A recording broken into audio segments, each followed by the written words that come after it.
Through அவுட்டே அவர் எப்போவுமே ஏதாவது ஒரு இம்ப்ரவைசேஷனோ ஏதாவது ஒரு ஐடியா சொல்லிக்கிட்டே இருப்பாங்க. அவரே சொல்லுவார், எங்க நான் ஒரு நல்ல அசோசியேட் டைரக்டர் சார் அப்படின்னு சொல்லி. கூலிங் கிளாஸ் ஒரு பாக்ஸ் ஃபுல்லாக கூலிங் கிளாஸ் எடுத்துகிட்டு வராங்க. சன்கிளாஸ் எடுத்துகிட்டு வந்து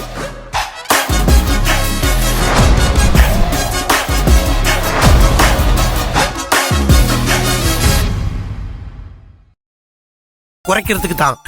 ஏதாவது ஒரு ஐடியா கொடுங்களேன், என்ன பண்ணலாம்? சித்தப்பு ஏன்னு நின்றுகிட்டே இருக்க, ஏதாவது சொல்லு. அழகு, நான் சொல்றபடி செய். ஈஸ்வரியோட கோபம் காணாம போயிடும். ஈஸ்வரி, நீ வேலைக்கு போறத தடுக்க மாட்டேன். நீ தாராளமா வேலைக்கு போய் ஈஸ்வரி அப்படின்னு அவகிட்ட சொல்லு.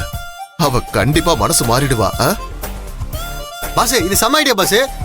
இதே நீங்க ஃபாலோ பண்ணுங்க. அப்படியே போட்டேன்னு வையேன். சொந்தமா ஒரு ஐடியா சொல்றான்னு கேட்டா அது பத்தில, சித்தப்பு சொன்ன ஐடியாவை கேட்டு அப்படியே வாங்கி சொல்றாரா இவரு. சித்தப்பு, இப்ப பிரச்சனை ஈஸ்வரிய வேலைக்கு போக வேணான்னு சொன்னதுல இல்ல சித்தப்பு. திட்டம் 3. அவ இப்ப அம்மா அடிச்ச கோபத்துல இருக்கா. முக்கியமா நான் சொல்லித்தான் அம்மா அவளை அடிச்சதா அவ நினைச்சுக்கிட்டு இருக்கா சித்தப்பு. அதனாலதான் என்ன அவ வெளியே தள்ளி கதவை சாத்திட்டா. பாவம் அழகு. நீ டேய் அழகு அண்ணி, என்னடா இது?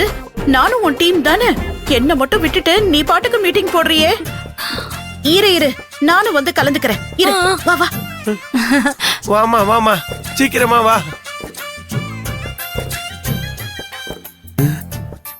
வராங்க. அழகு, அம்மா, என்னடா என்ன நடந்துச்சு? ஈஸ்வரி திரும்பவும் பிரச்சனை பண்றாளா? சொல்லுடா. இல்லம்மா ஈசுனால எந்த பிரச்சனையும் இல்லம்மா. நாங்க சும்மா எல்லாரும் நடந்ததை பத்தி பேசிக்கிட்டு இருந்தோம்மா. என்னடா ஏய், நீ முழிக்கிற முழிய பார்த்தா சரியில்லை. அவ ஏதோ பிரச்சனை பண்ணிருக்கான்னு நினைக்கிறேன். எதுவா இருந்தாலும் என்கிட்ட சொல்லுடா. ஒரு அடி தானே போட்டேன், இன்னொரு 4 அடி சேர்த்து விடுறேன். இருமா. ஒரு கண்ணத்துல அரைஞ்சா மறுகண்ணத்தை காட்ட அவ ஒண்ணு ஏசப்பா இல்லம்மா, ஈசுமா ஈசு. அம்மா, இப்போதைக்கு ஒரு பிரச்சனையும் இல்ல. நாங்க சும்மா ஜாலியா அப்படி பேசிக்கிட்டு இருந்தா. அதனால நீ போமா, எதுவா இருந்தாலும் காலையில பேசிக்கிறோம். அந்த மாத்திரை எல்லாம் போட்டுட்டு நேரமா போய் படுத்து தூங்குமா. உனக்கு அப்பதான் இந்த தலைவலி எல்லாம் வராது. நேரமா தூங்குமா, உடம்பு சரியில்ல. நீ போய் தூங்குமா, நீ போய் தூங்கு. ஒரு பிரச்சனையும் இல்ல. பிரச்சனை எல்லாம் இல்லம்மா. ஆனா அதுக்கப்புறமா நீ ஏன் இங்க நின்னுட்டு இருக்க? பேசாம நீயும் போய் படு. கரெக்ட் தானே? போய் படுறா. சரிம்மா, சரி நீ போமா, நான் அப்படியே பின்னாடியே வரப்போ.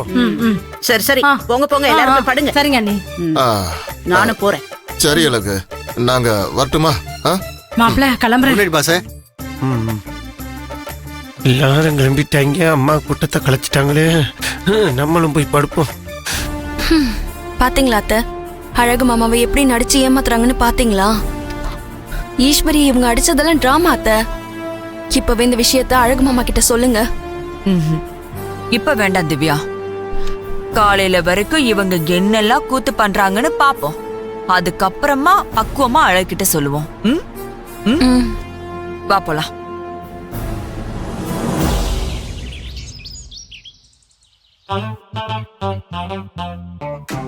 நம்ம வீடுதான் மாமியார் மருமக சண்டை இல்லாம நிம்மதியா இருக்கேன்னு நினைச்சேன். ஆனா நானே இப்ப என் அம்மாவுக்கும் பொண்டாட்டிக்கு நடுவுல சண்டையை மூட்டி விட்டுட்டேன். அம்மா வேற டென்ஷனா இருக்காங்க, ஈஸ்வரி அதுக்கு மேல டென்ஷனா இருக்கா. கடவுளே, என் அம்மாவையும் என் பொண்டாட்டி நான் எப்படித்தான் சமாளிக்க போறேன்னு எனக்கு தெரியலையே. இதுக்குள்ளேயும் அவங்க 2 பேருக்கு நடுவுல எந்த பிரச்சனையும் வந்துடக்கூடாது சாமி. இந்த சண்டை இனியோட முடிஞ்சிடணும். ஆமா, அம்மாட்ட போய், அப்பாடா அம்மா இன்னும் ரெடி ஆகல போல இருக்கு. அம்மா ரெடியாகி வர்றதுக்குள்ள ஈஸ்வரிய பார்த்து கைகாலில் விழுந்தாவது அவளை எப்படியாவது சமாதானப்படுத்திடணும். ஆமா,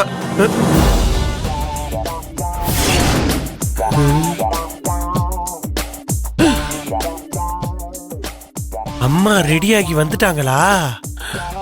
நம்ம தான் எப்பவும் பஞ்சாயத்தை கூட்டுவோம். ஆனா இந்த முறை அம்மாவே பஞ்சாயத்தை கூட்டிட்டாங்களா? போச்சு, கீழே போவோம்.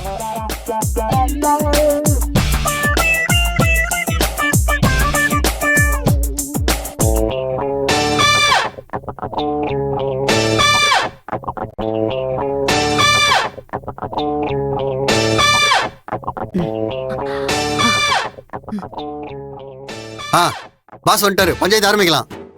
வாடா அழகு, உனக்காக தான் வெயிட் பண்ணிட்டு இருக்கேன். இங்க பாரு, உன் பொண்டாட்டி என்கிட்ட பேச வேணாம்னு சொல்லு. நீயே என்னன்னு என்கிட்ட கேட்டு சொல்லு. என்னம்மா கேட்கணும்? என்னடா அது ஒண்ணுமே தெரியாத மாதிரி கேக்குற? நீ தானடா சொன்ன அவ வேலைக்கு போக கூடாதுன்னு. இதுதான் அவகிட்ட படிச்சு சொல்லிட்டு இருக்க. அவ என் பேச்ச கேக்குற மாதிரியே இல்ல. ஆவுனா 6 நாள் தான் இருக்கா 5 நாள் தான் இருக்குன்னு கணக்கு சொல்லிட்டு இருக்கான். நீ அவ வேலைக்கு போக கூடாதுன்னு பிடிவாதமா இருக்க. நீங்க 2 பேருமே ஒரு பஞ்சாயத்துக்கு வாங்கப்பா, ஒரு முடிவுக்கு வாங்க. ஒண்ணு, அவ ராஜினாமா லெட்டர் கொண்டு போய் அங்க கொடுத்துட்டு நான் இனிமே வேலைக்கு வரலன்னு சொல்லிட்டு வரணும். இல்ல 5 நாள் தான் அவ வேலைக்கு போயிட்டு வரட்டும்னு நீ ஒரு முடிவு பண்ணு. மொத்தத்துல 2 பேரும் பேசி முடிவுக்கு வாங்க.